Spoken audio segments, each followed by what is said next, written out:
महात्मा वाली दामाजीचा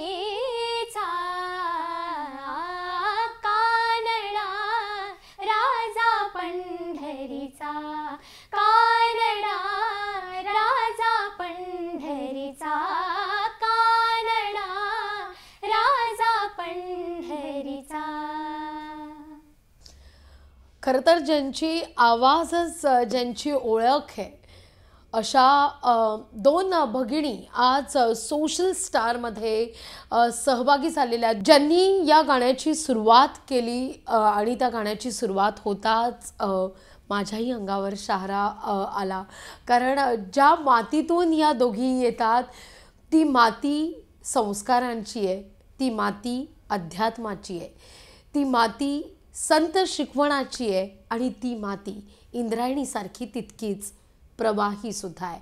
हा गुणच त्या मातीतला आहे आणि त्यामुळे त्यांच्या आवाजात पण तितकीच सहजता सरलता पाहायला मिळते, ज्या अगदी सोशल स्टारपासूनच अगदी सोशल मीडियातून प्रत्येकाच्या घराघरात तर पोचलेल्याच आहेत, पण मनात सुद्धा ज्यांचं स्थान अद्यापही कायम आहे, अढळ आहे, अशा अवंतिका आणि निकिता या बहिरट बहिणी या सुरेल अशा प्रवासाबद्दल बोलण्याकरता सोशल स्टारमध्ये आज सहभागी झालेल्या आहेत.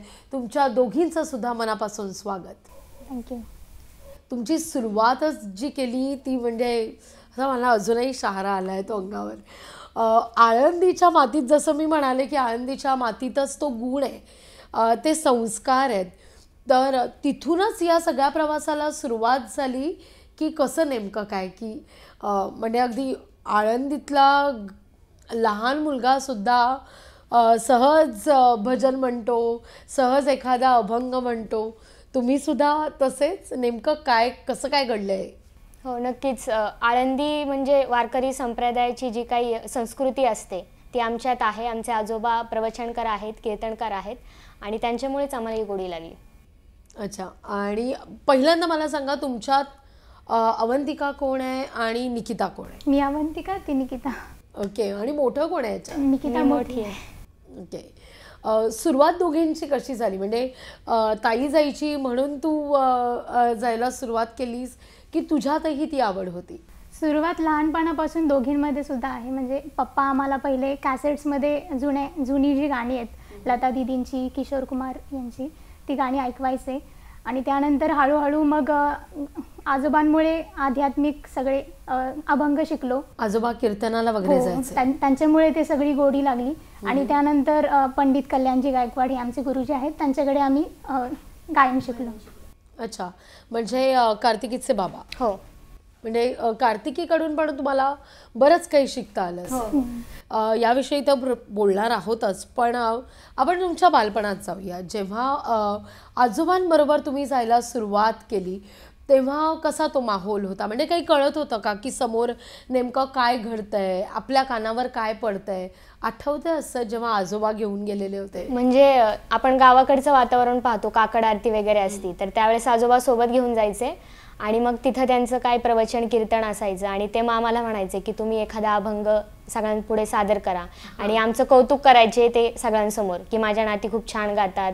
मग ते अभंग सादर करायला सांगायचे, ज्याची रिहर्सल आम्ही आदली रात्री करून ठेवलेली असायची. मग ते छान वाटायचं मंदिरात गायला वगैरे. पहिला अभंग आठवतोय कुठला गायलेला? म्हणजे ती शाबासकीची थाप आजोबांकडून पण मिळालेली होती आणि बाबांकडूनही? अभंग नाही म्हणता येणार, एक नवरी आली म्हणून गाणं आहे, ते आम्ही पहिलं स्टेजवर सादर केलं. आता गाऊ शकता? चालेल. हे सासरी मिळू दे तुला माहेराची माया, हे माहेराच्या माये संगा सुखाची गछाया, हे भरून आला डोळा जड जीव झाला, हे जड जीव झाला लेका जाय सासरा, किण किण काकणा रुडू झुडू पैजना, सजली नटली नवरी आली, आनंदाच्या सरी तुझ्या बरसू दे घरी दारी, गपोरी सुखाच्या सरी, सनईच्या सुरामंदी चौखडा बोलतो दारी गपोरी नवरी आली. क्या बात आहे. हे पहिल्यांदा गाणं सादर केलं तेव्हा तुम्ही कधी शाळेत होतात की कॉलेजमध्ये होतात? खरं तर पहिलं आम्ही रिलेटिव्हच्याच लग्नांमध्ये हे गायलं हा, होतं. जनरली असंच होतं, अरे हिला खूप छान गाता येतं, गाऊन दाखव. रिलेटिव्ह मध्ये लग्न म्हणजे त्याच्यामध्ये आपल्याला स्टेज पण मिळतो, एक खरंय. प्लॅटफॉर्म. आणि तेव्हापासूनच आमची ही खरं तर सुरुवात झाली की रिलेटिव्हच्या लग्नांमध्ये आम्हाला बोलवायला लागले खास या गाण्यासाठी. अरे वा. हो, मग तेव्हापासून आम्ही खरं तर स्टेजवरती गायला लागलो. किती वय होतं तेव्हा तुमचं जेव्हा साधारण पहिल्यांदा? 5वी-6वी ला असू आम्ही त्यावेळी. अशी भीती नाही वाटली स्टेजवर की अरे लहान असताना काहीच पुढे मागे काही भीती काय वाटत गमावण्याची काही हो. भीती नसते आपल्याला. तेव्हा पहिल्यांदा तुम्ही गाणं ते सादर केलं, घरी काय म्हणाले सगळे तेव्हा? नातेवाईक तर ऑफकोर्स कौतुक करतातच, म्हणजे पण हे नवरीचं गाणं आहे ना, त्यामुळे मग त्यांचे रिॲक्शन असे होते की मुलींचं गाणं ऐकून रडायला आलं वगैरे, इमोशनल फील झालं त्यांना. तुम्ही बाबांना कधी सांगितलं की नाही मला गाण्यातच करिअर करायचं आहे, मला गाणंच आवडतंय, अशी वेळ केव्हा आली? म्हणजे अशी वेळ आमच्यावर नाही आली, उलट ते स्वतःहून आम्हाला प्रोत्साहित करतात यासाठी की तुम्ही याच्यामध्ये करा. उलट जे स्टडीज असतात ते मॅनेज करून तर करावंच लागतं, बरोबर. पण ते स्वतःहून प्रोत्साहित करतात की हे संगीत खूप छान कला आहे तुमच्यामध्ये, तर तुम्ही ती तुमच्यामध्ये आत्मसात करून तिला पुढे घ्या. हे गुरु तुम्हाला कसे लाभले, कधी लाभले, आणि गुरूंपूर्वीच्या अवंतिका आणि निकिता आणि गुरु लाभल्यानंतरच्या अवंतिका आणि निकिता यात कसा फरक होता? आता हे जे आता आम्ही नवरी आली गाणं तुमच्यासमोर सादर केलं, तर ते गाणं ज्यावेळेस गायलं त्याच दरम्यान कार्तिकी गायकवाड, आपण सारेगमप त्यावेळेस तिचा हे होता महागायिका ती ठरलेली होती, तर त्याच दरम्यान आमच्या एरियामध्ये तिचा शो होता आणि त्या शोला आम्ही गेलो होतो. तर मग आजूबाजूच्या लोकांना माहित होते की निकिता अवंतिका ते गाणं नवरी आली म्हणून छान गातात.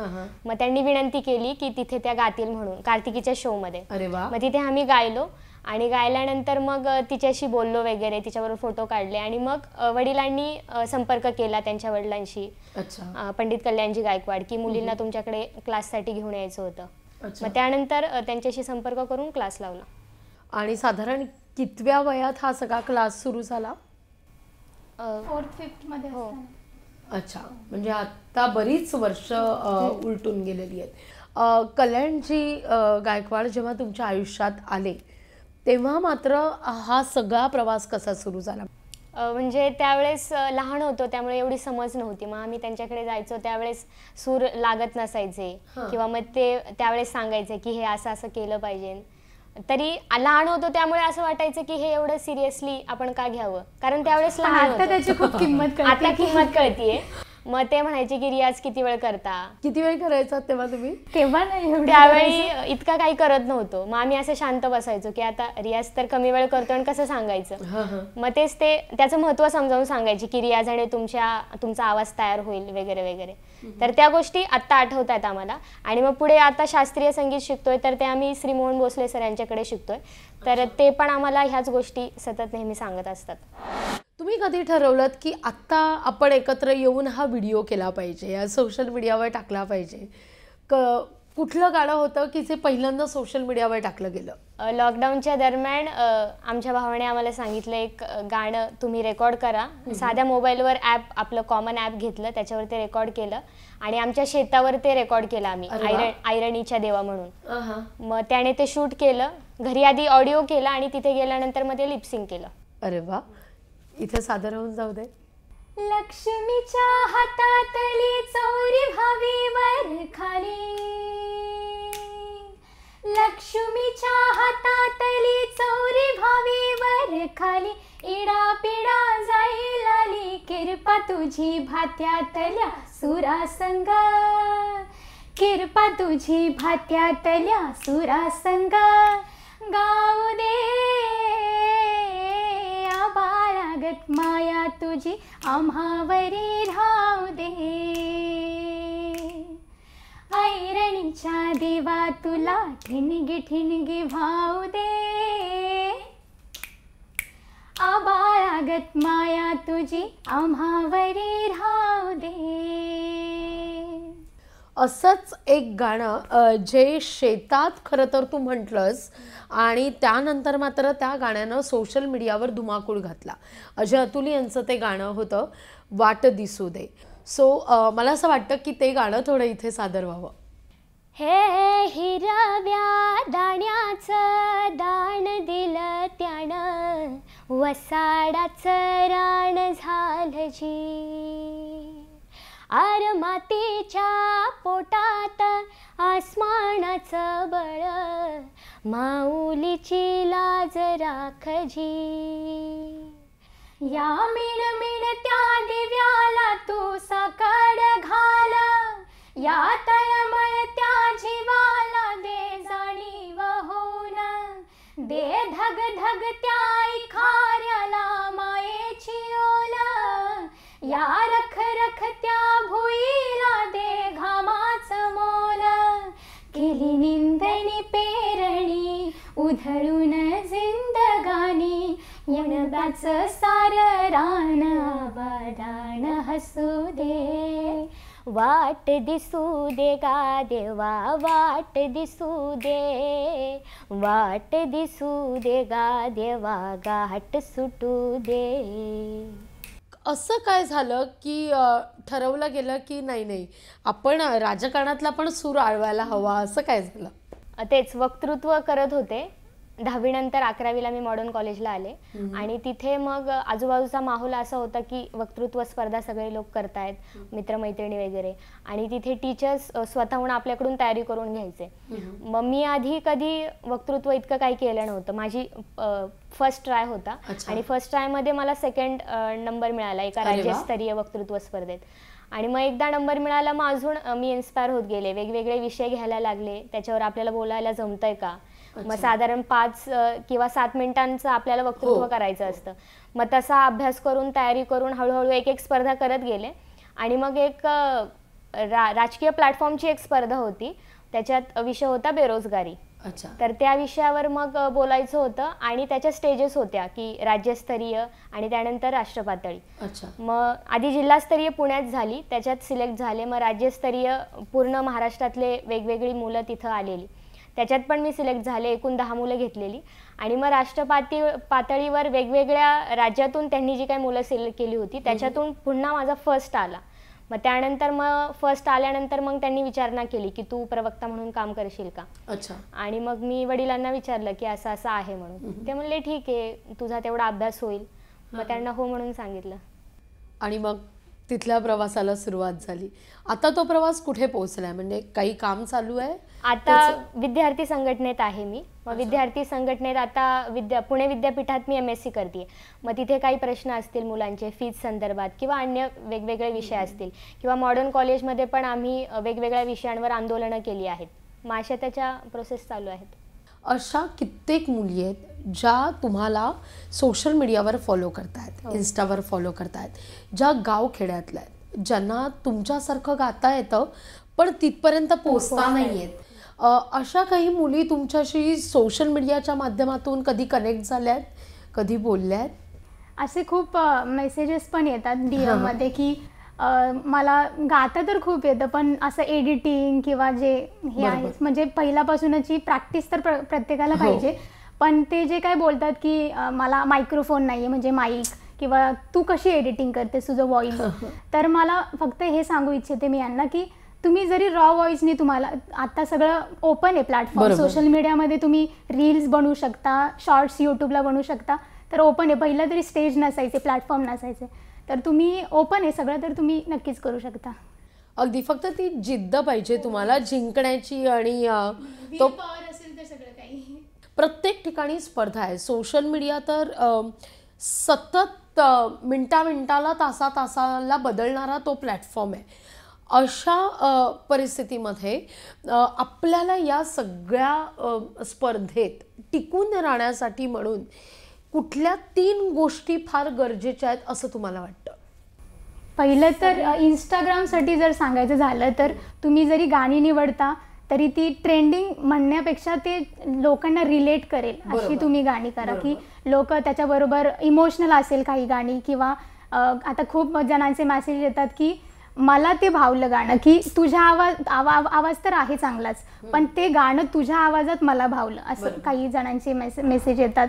मग ते आम्हाला पण छान वाटतं, की लोकांना जे तुम्ही जास्त देऊ शकता, लोकांना जे रिलेट होईल ते जास्त महत्त्वाचं. तू काय सांगशील? पहिली गोष्ट तर मी सांगेल, कन्सिस्टन्सी खूप महत्त्वाची आहे. तुम्ही एकदा व्हिडिओ टाकला आणि खूप दिवस टाकलाच नाही की लोक लगेच तुम्हाला विसरतात. म्हणजे मी स्वतः अनुभव घेतलाय. मी म्हणजे इकडे एक्झाम्स वगैरे सुरू असल्या युनिव्हर्सिटीमध्ये मी इकडे ॲक्टिव्ह नसते, तर लगेच फॉलोअर्स कमी व्हायला लागतात किंवा लोकांचा रिस्पॉन्स कमी व्हायला लागतो.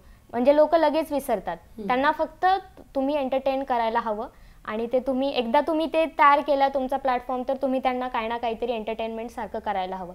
त्यामुळे कन्सिस्टन्सी महत्त्वाची आहे.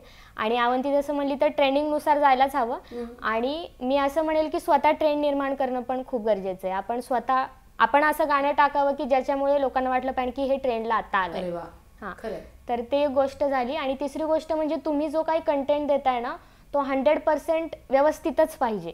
एडिटिंगच्या बाबतीत तो व्हिडिओ कसा काढलाय, थोडा सिनेमॅटिक आहे का, एडिटिंग छान केली आहे का, ऑडिओमध्ये काही प्रॉब्लेम आहे का, जो काही कंटेंट देता तो क्वालिटी पाहिजे. आणि नंतरची गोष्ट अशी की तुम्ही जे काही तुम्ही प्युअर फॉर्ममध्ये देऊ शकता, म्हणजे तुम्ही स्वतःहून आतून देताय, त्याला जास्त जास्त लोकांना करताय म्हणून मी करून चालणार नाही, की मला स्वतःला काय जे मला जास्त परफेक्ट येईल ते मी करणार. आता ही जे गाणं म्हणते ते मला येईल असं नाही, किंवा मी म्हणते ते दुसऱ्यांना येईल असं नाही.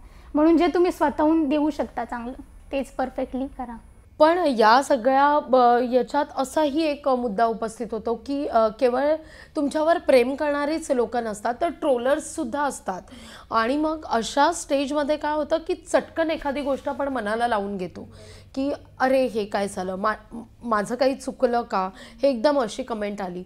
तुमच्या बाबतीत असं कधी झालंय का आणि तुम्ही त्याला फेस कसं केलंय? जास्त करून 90% पॉझिटिव्ह कमेंट्सच येतात, पण काही जे असतात ते काहीतरी ट्रोल करणारेच असतात.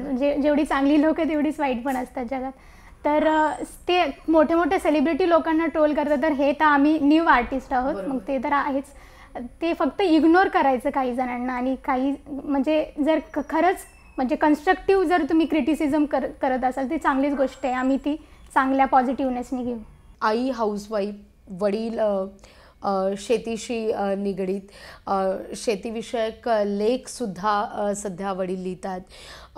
महाराष्ट्रातली एकूणच सगळी परिस्थिती पाहिली तर बळीराजा आपल्या प्रत्येक न्याय हक्काकरता आज लढतोय. अगदी छोट्या गोष्टींपासून त्याला लढावं लागतं आहे. त्याच्या मुलांचीसुद्धा बरीच स्वप्न आहेत, ती पूर्ण करण्याकरता इतर साधनं मिळतील तेव्हा मिळतील, पण सध्या मुबलक एक साधन त्याच्याकडे आहे आणि ते म्हणजे जिद्द आणि चिकाटी. ज्या जोरावर तुम्ही इथपर्यंत आज पोहोचलात, आमच्या माध्यमातून घराघरातले असे महाराष्ट्रातील तमाम जनता तुम्हाला बघतीये, अशी मुलं तुम्हाला बघतायत की तुमचं बोलणं ऐकून त्यांना वाटतंय की येस मी का नाही. अशा मुलांसाठी तुम्ही आमच्या माध्यमातून काय सांगाल? नक्कीच तुम्ही म्हणलं की जिद्द चिकाटी खूप महत्त्वाची आहे आणि त्याशिवाय पर्यायच नाही आहे. तुम्हाला जे काही तुमचं स्वप्न असेल त्याला तुम्ही एकदम लागून राहा आणि त्याच्या जितकं डीपमध्ये जाता येईल तेवढं जा. सुरुवातीला अपयश येईल. आता आम्ही सुरुवातीला जेव्हा आम्ही हे केलं, आम्हाला एक 200-300 सबस्क्रायबर्स होते. आमच्या व्हिडिओजला लाईक्स कमेंट्स खूपच कमी होत्या. आता आम्हाला त्या गोष्टी करत गेलो, त्यातल्या चुका आम्हाला कळत गेल्या. तसं तुमचं जे काही प्रोफेशन असेल त्या गोष्टी तुम्ही करत राहा, त्यातल्या चुका तुम्हाला कळत जाईल आणि मग हळूहळू तुम्हाला कळेल की नक्की मला काय करायचं आहे. मग तुम्ही निश्चितच त्या गोष्टीपर्यंत पोहोचाल. अगदी. पण अपयशानं खचून जायचं नाही, तर लढत राहणं आणि लढण्यातच जिंकण्याची मजा असते. खूप खूप धन्यवाद अवंतिका आणि निकिता, तुझे सुद्धा आभार. तुम्ही दोघीसुद्धा इथे आलात, इतक्या मनमोकळ्या गप्पा आमच्याशी मारलात, त्याबद्दल तुमचे मनापासून आभार. मुलाखतीचा शेवट अर्थातच सुरेल संगीताला. काळ रात आली तरी पडलंस पानार, डोळ्यामंदी पाणी तरी गळ्यामंदी गाणर, तेचा हात पाठीवर सोनियाची खानर, शरमेन नाही कधी झुकली मानर, हात पसरून गड्या सुख येत नाही करून बी दुःख जात नाही र, नशिबाचा भोग कोणा चुकलं नाही गड्या, पाऊल थकलं नाही गड्या, पाऊल थकलं नाही. इतक्या सुरेल गाण्यानंतर मला काहीच बोलायचं नाही आहे, कारण हे गाणं आत्ताही तुमच्या मनात रुंजी घालतं आहे. ओठी सध्या हेच गाणं आहे. त्यामुळे अर्थात या गाण्यानंतर सोशल स्टारमध्ये मी इथंच थांबते आहे. पुन्हा भेटूया एका नव्या सोशल स्टारसह, त्याच्या नव्या सक्सेस स्टोरीसह. तोवर पाहत रहा लोकशाही मराठी.